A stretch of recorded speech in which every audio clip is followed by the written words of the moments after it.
Իդեպ քննիչների ու դատավորների մասին, Աննա ջան, դուք որպես պատգամավոր երևի հաճախ եք այցելում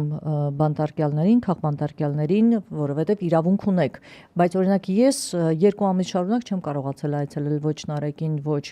Վազգենին, որովհետև արգելված էր։ Դա էլ էր, ես ասեմ, որ դա պատժի առանձին տեսակ են մտածել նիկոլականները, Նիկոլի SMS-ները ստացող դատավորները, քննիչները, որովհետև հələ մի կողմ դնենք այդ ապօրինի կալանքը, ինչը անթույլատրելի է եւ դրա մասին մենք հնարավորություն կունենանք մանրամասն խոսելու, բայց այդ մարդկանց պատժելու մի առանձնահատուկ ձև է, ընդհանրապես մեկուսացնել արտաքին աշխարհից, անգամ իրենց ընկերներից, հարազատներից, որ երբեք նման բան չի եղել Հայաստանի ամբողջ այդ իրավական պատմության ընթացքում, չնայած եղել են տարբեր շրջափուլեր այդ իրավական կարգավորումների եւ այլն, որևէ մեկը իրեն երբեք թույլ չի տվել կալանքի մեջ գտնվող անձին, այսինքն ընդհանրապես խափանման միջոց կիրառված լինելու պայմաններում, երբ չկա մեղադրական դատական ակտ, ընդհանրապես կասկածի մակարդակով այն էլ միջին ծանրության հանցանքների մեջ մեղադրվող, ապօրինաբար մեղադրվող մարդկանց փորձում են մեկուսացնել անգամ իրենց հարազատներից, այո։ Շատ դեպքերում անգամ արգելում են, որպեսզի պատգամավորները տեսնեն եւ ես ձեզ ասեմ, որ Նարեկին եւ Վազգենին այցելելու իրենց տեսնելու հնարավորություն պատգամավորները անգամ վերջերս են ստացել։ Այսինքն տոտալ մեկուսացում ոչ 2 ամսվա կալանքը իհարկե չենք կարողացել որևէ կերպ այցելել, որովհետև այդ տոտալ մեկուսացումը էլի պատժի ձև է, որ ինչպես ուզենք եւ ոնց ուզենք ձեզ հետ կվարվենք, դուք չունեք հակազդելու որևէ միջոց եւ ստիպված եք ձեր ասածին պատգամավորը դարձել է մենակ այցելելու քրեակատարողական հիմնարկում տեղի ունեցողը ֆիքսելու մարդ, որը ընդհանրապես կարող է հանրությանը ներկայացնել այնտեղ կատարվողը։ Դե ինչու, օրինակ դուք իզորու եք եւ եթե չեմ սխալվում օգտվում եք այդ հնարավորությունից դիմելու օրինակ միջազգային կառույցներին ոչ թե նրանցից արձագանք ստանալու կամ մի նուրբ գործիքակազմ հետագայի համար, ապագայի համար ֆիքսելու, որ դուք չարձագանքեցիք միջազգային կառույցներ։ Երբեմն դիմումը արվում է ոչ թե պատասխան ստանալու համար, այլ ֆիքսելու պատասխանի կամ արձագանքի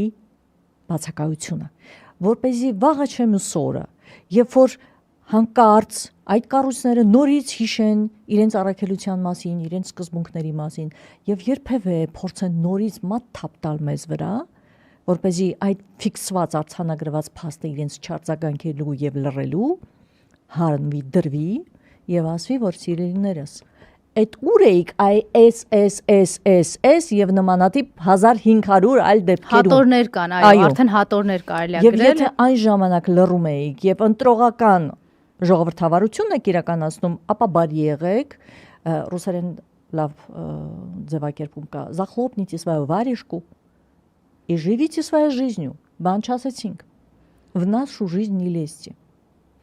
որովհետեւ ստացվում է, որ այսօրվա իսկ լռությամբ միջազգային պատասխանատու կառույցները ցույց են տալիս մի պարզ իրողություն։ Նախորդ տարիներին այդ իրողության մասին խոսացողների անվանել են դավադրության տեսությունների սիրահարներ, բայց այսօր նույն այդ միջազգային կառույցներ հաստատում են, որ այդ մարդիկ իրավացի են, երբ որ ասում էին, որ փաստացի բոլոր միջազգային կառույցների այդ մտրակի դերը, որ կատարում են, դա հանուն ժողովրդավարության չէր։ Հանուն մեր երջանկության չէր, փաստորեն։ Դա հանուն երկրի կառավարելիության, այո, 30 տարվա իշխանությունների ուղղակի թուլացման, երկրի թուլացման համար էր արվում, որպեսզի բերվի ցանկալի խամաճիկ իշխանություն, որի պարագայում ժողովրդավարություն այլևս չկա, նկատողություն չկա, մտրակի քաղաքականություն չկա, եւ ամեն ինչ փայլուն է եւ բոլորս պարտավոր ենք ժպտալ ոստիկանի դեր այլևս չկա, հենց այս լռությամբ են նրանք ապացուցում, որ այն ժամանակվա պայքարը իրենց ժողովրդավարության համար չէր։ Այո, այլ բացարձակապես իրենց շահի, որը փորձում էին թաքցնել իբր հայ ժողովրդին երջանկացնելու քողի ներքո։ Հիմա արդեն հայ ժողովուրդը գոռում է, տարբեր տես հնարավոր եւ անհնարին բոլոր հարթակներից, որ այստեղ ժողովրդավարություն չէ,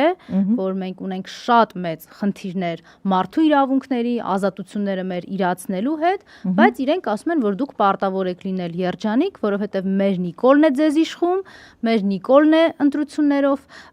մենք գրել ենք, որ իբր ազատ ընտրություններով ընտրված է, մեզ չի հետաքրքրում ոչ ընտրախախտումները, ոչ քրեա օլիգարխները, ոչ ոստիկանների քանակի ավելացումը, որը անդադար եւ միշտ նախորդ 30 տարիների ընթացքում իրենց զեկույցների մեջ անպակաս է եղել, ոչ քննչական մարմիններում քաղաքական հոդվածներով եւ խոսքը փաստացի քրեականացնող հոդվածների վերաբերյալ ասելիք չունենք, այսինքն ամեն ինչ իրենց համար արդեն դարձել է ներելի, որովհետեւ իրենց սիրելի Նիկոլն է այնտեղ եւ հանդուրժում են անգամ Օմեգայի նման մեկին, ով կարող է Եվրոպայի խորհրդում ամենածանր սուտը խոսել եւ որևէ մեկը անգամ այնտեղ չի արձագանքի։ Ես կարծում եմ նույնիսկ հարցերի մակարդակն էր շատ տեսանելի մեր ժողովրդի համար, ինչպես էին ընդունում նախորդ տարիների ընթացքում մեր ղեկավարներին, արտգործնախարարներին, ինչ սուր հարցեր էին բարձրացնում եւ հիմա ինչ փշի անելու վիճակ էր Արարատ Միրզոյանին։